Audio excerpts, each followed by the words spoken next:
예, 안녕하십니까. 부동산으로 부자되기 TV 부동산 신문 읽어주는 공인중개사 임동성입니다.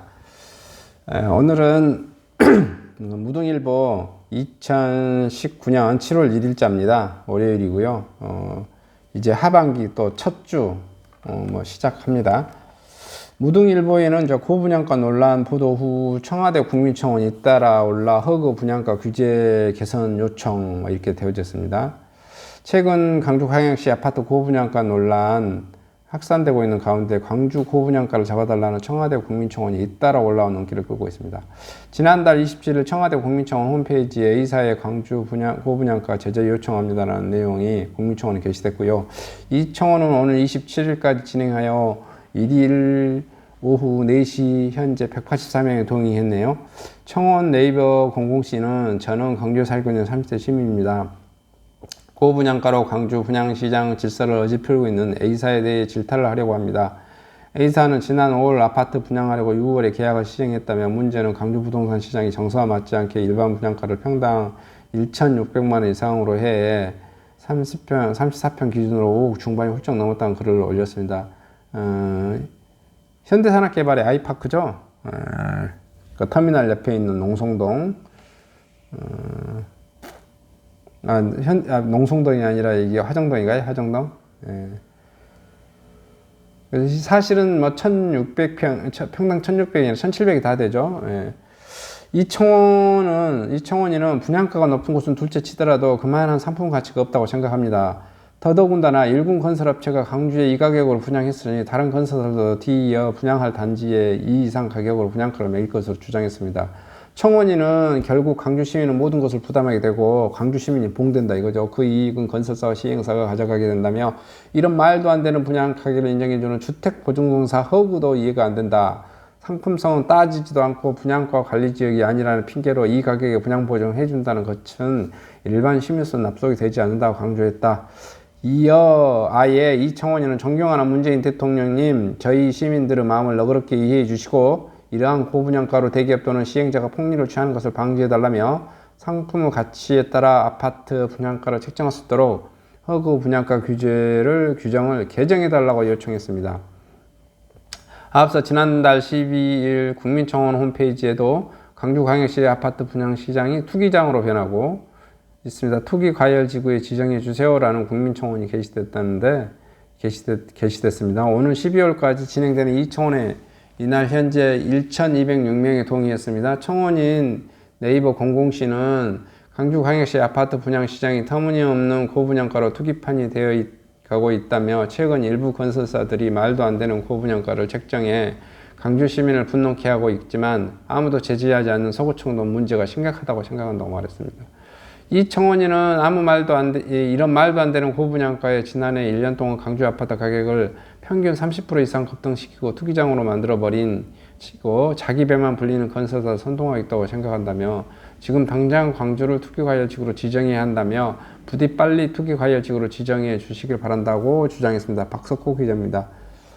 이렇게 되어졌네요. 근데 저는 특히 이렇게 정부가 나서서 뭘 이렇게 하거나 이런 것은 자유시장 경제 체제에서는 자기 스스로 분석하고 자기 스스로 판단해야 된다고 봅니다. 물건을 사고 파는 것은 국가가 왜 개입해서 하라 말아라 이런 것 자체는 저는 좀 전근대적인 사고방식이고 공산주의적 사고방식이라고 저는 생각해요.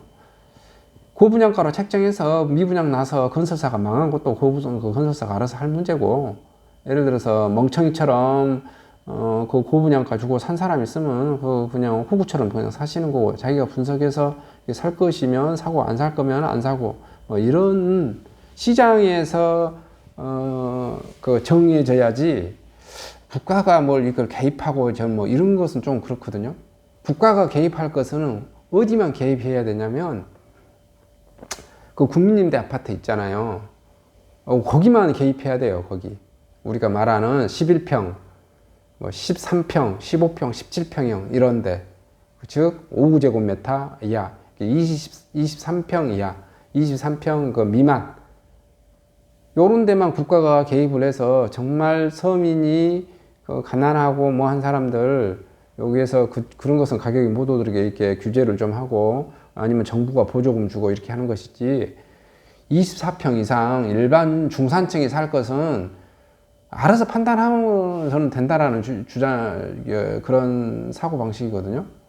아니 5억 주고 살 수 있으면 5억 주고 사는 거고 자기 여력이 안 되면 2억 4천짜리 살든 빌라에서 살든 다가구에서 살든 자기 소득에 맞춰서 살면 되는 것이지. 하여튼 제 생각은 그런데 또 뭐 여기 있으신 분들도 이렇게 주장한 시민들의 의견이 또 또 나름 또 합리적인 또 뭐가 있으니까 하시겠죠. 예. 근데 제 생각은 그렇습니다. 일단 그렇고요. 자, 하나를 더 봐보시겠으면 비슷한 뉴스인데요. 강주 주택 매매 가격 희비 교차 이렇게 써졌습니다. 아파트값 하락폭 갈수록 확대, 단독 주택은 상승 곡선 이어가 뭐 이렇게 나와졌네요. 전국은 지금 현재 주택 가격 동향이 마이너스 0.13, 0.18, 뭐 마이너스 0.21 뭐 이렇게 되어지네요. 수도권은 마이너스 0.10, 0.15, 0.18, 0.10 이렇게 되고 지방도 마이너스 0.15, 0.20, 0.14 플러스로 되어진 건 하나도 없네요. 근데 이게 참 신기하죠. 아파트 전체적인 아파트 가격을 보면 그 평균치는 어떤 거예요? 다 마이너스 0.15, 마이너스 0.20 다 이러잖아요. 근데 어쩐 특정 단지만 가격이 뭐 플러스로 되고 또 그 플러스로 된 게 막 고분양가에 그냥 혀를 내두를 정도로 가격을 책정해 버리는 거잖아요. 뭐 그렇습니다. 부동산이라는 게 뭐 그런 것 같아요. 오르는 데는 왕창 오르고 또 떨어지는 데는 떨어지고. 올해 들어 강주 지역 주택 유형별 희비 교차하고 있습니다. 아파트 매매 가격이 갈수록 하락폭을 확대하고 있는 반면 단독주택은 상승세를 이어가고 있고요.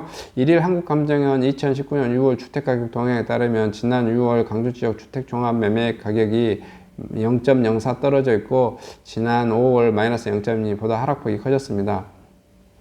지난해 12월 0.42 오른 강주는 올해 들어 1월 0.18, 2월 0.14, 3월 0.07, 4월 0.04, 4개월에 연속 상승폭이 줄어들었습니다. 특히 지난 5월과 6월에 2개월 연속 하락했고요. 유형별로 보면 아파트 매매 가격은 지난해 12월 0.36% 인상되어졌고요. 올해 1월에 0.14%, 2월에 0.08%, 3월에 0.0%대로 상승폭이 둔화됐고요. 4월에는 마이너스 0.04, 5월에는 마이너스 0.12, 6월에는 마이너스 0.15 하락폭이 확대됐습니다. 하지만 단독주택은 꾸준한 오름세를 지속하고 있고요. 지난날 강주 단독주택 매매 가격이 0.41% 올라 전달 0.37%보다 상승폭은 확대되었고요. 단독주택 가격은 지난해 12월에 0.71%, 올 1월에 0.34%, 2월에 0.44%, 3월에 0.32%, 4월에 0.34%, 5월에 0.37%, 6월에 0.41% 등 기록했습니다. 조금씩 계속 오르고 있는 거죠. 한편 주택 가격 동향에 대한 세부 자료는 한국감정원의 부동산 통계 정보 시스템 R1 또는 한국감정원 부동산 정보 앱 스마트폰을 통해 확인할 수가 있습니다. 박석구 기자님께서 말씀하셨고요. 근데 여기 봐보니까 아파트 가격은 계속해서 이제 뭐 전체 가격입니다. 평균치. 평균의 함정이 오르라고 그래야 되나요? 근데 이렇게 주요 부위 좋은 데서 또 뉴스에서 계속 오른다고 이렇게 뉴스를 때려주고 있잖아요. 이거 또 그러면서 그 인기 있는 지역에서는 또 신고가를 막 때려요. 이게 뭐 힘든 문제 같아요. 오른 것이 더 오르고, 뭐 인기 있는 것이 더 인기 있고, 부동산은 항상 그런 것 같습니다. 그래서 오를만한 데를 골라서, 오를만한 곳을 골라서 또 거기서 살고, 뭐 이렇게 해야 되지 않나, 뭐 이런 생각이 듭니다. 오늘은 뭐 어찌됐든 자 여기까지 해서 강주 전남에 있는 호남권 뉴스, 부동산 관련 뉴스를 마치고요. 저는 빛가람 혁신도시라고 하는 네이버 카페를 운영하고 있는 카페직입니다. 부동산에 열심히 영업을 하고 있고요. 토지, 점포 빌딩, 상가, 아파트 매매를 중점으로 하고 있습니다. 또한 그 부동산 신문을 읽어주고 부동산 행간의 의미 분석해 드리고요. 저 개인적인 부동산 그 견해를 유튜브로 이렇게 계속 발표하고 있습니다. 제 소식이었다 제 의견을 듣고 싶으신 분 구독 신청해서 들으시면 되고요. 들어봤더니 별로다 하신 분들은 그냥 제끼시면 되고요. 또 저는 그 유튜브 편집을 좀 많이 지금 현재 사실은 할 줄을 모르고 있습니다. 어떻게 지금 배워보려고 계속 꼼지락꼼지락 해서 알아보고 있는데 좀 제가 나이가 먹어서 그런지 좀 느리네요. 라디오처럼 유튜브를 켜놓고 들으시면 될 것 같고요. 유튜브는 라디오처럼 위에 그 재생 버튼 눌러놓고 그 다음에 다시 그 화면 자체를 끄지 않고 아래로 내려두고 인터넷 작업이라든지 뭐 문서 작업 같은 것을 하실 수 있으니까 간단한 견해들을 이렇게 뭐 들어보시는 것도 괜찮지 않을까 싶습니다. 이상 마치도록 하겠습니다. 감사합니다.